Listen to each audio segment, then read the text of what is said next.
আসসালামু আলাইকুম প্রিয় ফুটবল ফ্যান্স। আর্জেন্টাইন ফ্যানদের জন্য, ফুটবল প্রেমীদের জন্য আবেগঘন একটা মুহূর্ত ছিল, একটা ম্যাচ ছিল যেটা কিনা লিওনেল মেসির একটা শেষের শুরু। অনেকেই জাতীয় দলের জার্সিতে নিজেদের দেশে অর্থাৎ আর্জেন্টিনার মাটিতে লিওনেল মেসির শেষ ম্যাচ হিসেবে এটাকে বলছেন।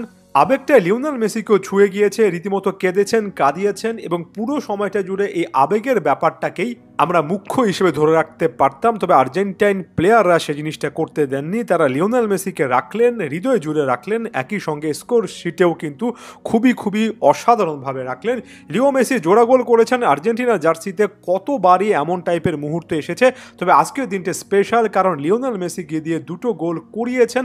তার দুই সতীর্থ, আলাদা করে যদি বলি, প্রথম গোলটার ক্ষেত্রে হুলিয়ান আলভারেজ, দ্বিতীয় গোলটার ক্ষেত্রে থিয়াগো আলমাদা। আর এভাবেই আর্জেন্টিনার জার্সিতে লিওনেল মেসি যে জায়গায় এ দলটাকে রেখে যাচ্ছেন, সেই জায়গা থেকে যে আর্জেন্টিনা অনেকটুকু পথ আরও পাড়ি দিতে পারবে সেটার একটা প্রমাণ কিন্তু দেখলাম। এটা এমন একটা ম্যাচ যেখানে লিওনেল মেসির জোড়া গোলের পরেও এই জিনিসটা বলতে হচ্ছে যে বাকিরা যেভাবে তাকে বারবার খোঁজার চেষ্টা করেছেন, এটাই এক বাক্যে বলে দেয় এ দলটার জন্য, এ দেশটার জন্য আসলে লিও মেসি কত বড় একটা নাম। আমি যে মুহূর্তে ভিডিও রেকর্ড করছি সেই মুহূর্তে স্ক্রিনে দেখতে পাচ্ছি কিছু একটা বলছে নিজের সতীর্থ দেশের উদ্দেশ্যে, জানি না কি বলছেন, তবে মাঠের মধ্যে লিও মেসি যা বলার সকল কিছু বলে দিয়েছেন। বাকি সময়টাতে লিও মেসিকে এভাবে সাহায্য করে আরও একটা বিশ্বকাপ মিশন, তার শেষ চ্যাপ্টারটা স্মরণীয় করা, এটা যে তার সতীর্থদের সবচেয়ে বড় প্রতিজ্ঞা, সেই প্রতিজ্ঞার জানান প্রত্যেকটা মুহূর্তে কিন্তু আমরা পেয়েছি। আচ্ছা, আবেগীয় ব্যাপারগুলোকে একপাশে সরিয়ে রেখে শুরু থেকে যদি একেবারে বলি, সাধারণত যে জিনিসটা দেখা যায় কনমেবল অঞ্চলে এই দলগুলো সাধারণত বাস পার্কিং টাইপের ডিফেন্স করে এবং সেই জিনিসটা আমরা দেখেছি। এবং এমন একটা ডিফেন্সের বিপক্ষে যখন আপনার মিডফিল্ডে দুটো প্রোফাইল, বিশেষ করে এনজো ফার্নান্দেস এবং অ্যালেক্সিস ম্যাক অ্যালিস্টারের কথা বলছি, প্রথাগত যখন সেন্টার মিডফিল্ডাররা থাকেন না, তখন কিছুটা হলেও ওই যে লাইনটা ব্রেক করতে সমস্যা হয়, সেটা আর্জেন্টিনার হয়েছে। আর্জেন্টিনার স্লো বিল্ড আপ, নিজেদের মধ্যে পাস খেলে একের পর এক ছোট ছোট পাস খেলে আক্রমণে ওঠা, এটা ভেনিজুয়েলা শুরুর দিকে খুব একটা বেশি করতে দেয়নি। এবং এখানে আসলে আর্জেন্টিনা বা স্কালোনির বিপক্ষে কোনো কিছু বলার নেই, কারণ ভেনিজুয়েলা নিজেরাই আক্রমণে উঠতে চায়নি, এতটাই ডিফেন্সিভ মেন্টালিটি নিয়ে খেলেছে যে আসলেই ওই স্পেস ফাঁকফোকর বের করাটা খুব একটা বেশি সহজ ছিল না। তবে এমন মোমেন্টে যখন কোনো কিছু কাজ করে না, তখন যে জিনিসটা লাগে, যে কারণে আমি সবসময় বলি যে ডিফেন্সিভ মিডফিল্ডে একটা ক্রিয়েটিভ প্রোফাইল কিংবা ওভারঅল একটা প্রোফাইলের দিকে স্কালোনির নজর দেওয়া উচিত। লিয়ান্দ্রো পারাদেস থাকার সবচেয়ে বড় সুবিধা যেটা, সেটা হচ্ছে এই ডিপ লাইং প্লে মেকিংটা। লিও মেসির প্রথম গোলটার ক্ষেত্রে নিজের বুটের আউটার সাইড ব্যবহার করে পারাদেস যে অসাধারণ একটা পাস জেনারেট করেছেন হুলিয়ান আলভারেজের উদ্দেশ্যে, সে পাসটা আমি বারবার করে দেখবো হাইলাইটস ভিডিওতে, আপনারাও দেখার চেষ্টা করবেন।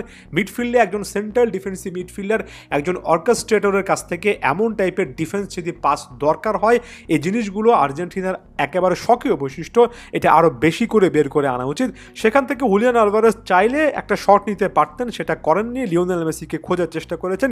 লিও মেসিও একেবারে রাজসিক ভঙ্গিতে একটা চিপের মাধ্যমে গোলকিপারকে বোকা বানিয়েছেন, ভিনটেজ লিও মেসি স্টাইলের গোল। তবে এটার আগে পিছে ওই যে বললাম, পারাদেসের একটা অসাধারণ ডেলিভারি এবং সেখান থেকে হুলিয়ান আলভারেজের সেলফলেস একটা অ্যাক্ট, লিও মেসিকে খোঁজার চেষ্টা, এটা বারবার চোখে পড়েছে। এই সময়টাতে আমার আরও একটা জিনিস চোখে পড়েছে এবং এটা এতদিনে প্রমাণিত, ফ্রাঙ্কো মাস্তান্তুনোকে বারবার করে কিন্তু স্কালোনি খোঁজার চেষ্টা করবেন, মাঠের মধ্যে তাকে সতীর্থরা বারবার খোঁজার চেষ্টা করবেন তার পাসিং স্কিলের জন্য।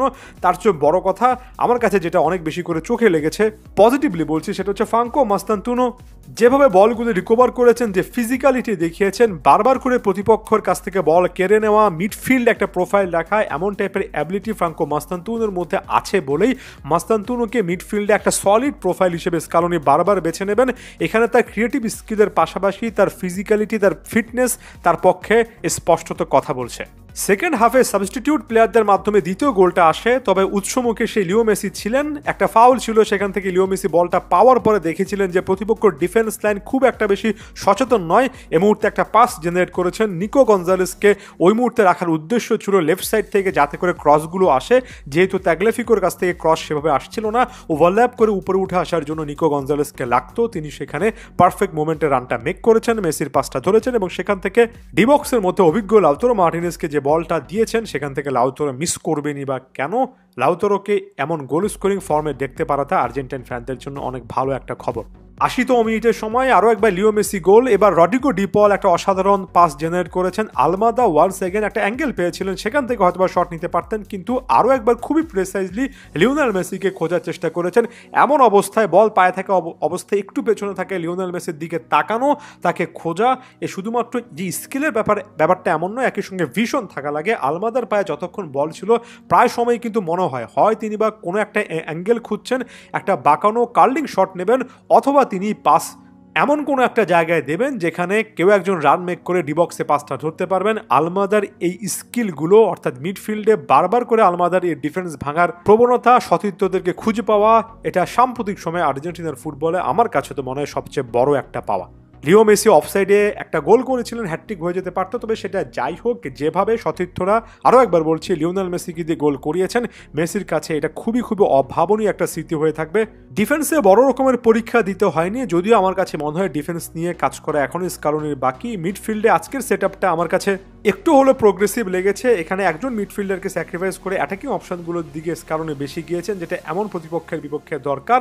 বদলি হিসেবে নেমে যে সকল প্লেয়াররা আসলে খেলার সুযোগ পেয়েছেন তারাও মোটামুটি নজর কেড়েছেন। সর্বস্বটুকু জুড়ে কিন্তু লিও মেসি ছিলেন, তবে লিওনেল মেসিকে উপরে রাখার জন্য সতীর্থদের কি পরিমাণ চেষ্টা, এটাই এ ম্যাচের মূল বা মুখ্য ব্যাপার হয়ে থাকবে। এবং এই প্রবণতা বিশ্বকাপে যদি দেখা যায়, সেটার সাথে যদি আরেকটু স্পিড, আরেকটু অ্যাজিলিটি আসে, আর্জেন্টিনার এই ফুটবলটা 26 বিশ্বকাপেও কিন্তু অন্যতম ফেভারিট হিসেবে যাচ্ছে। ম্যাচটা মেসির ছিল, ম্যাচটা মেসি ফ্যানদের, সময়টা তাই উপভোগ করুন। ধন্যবাদ সবাইকে।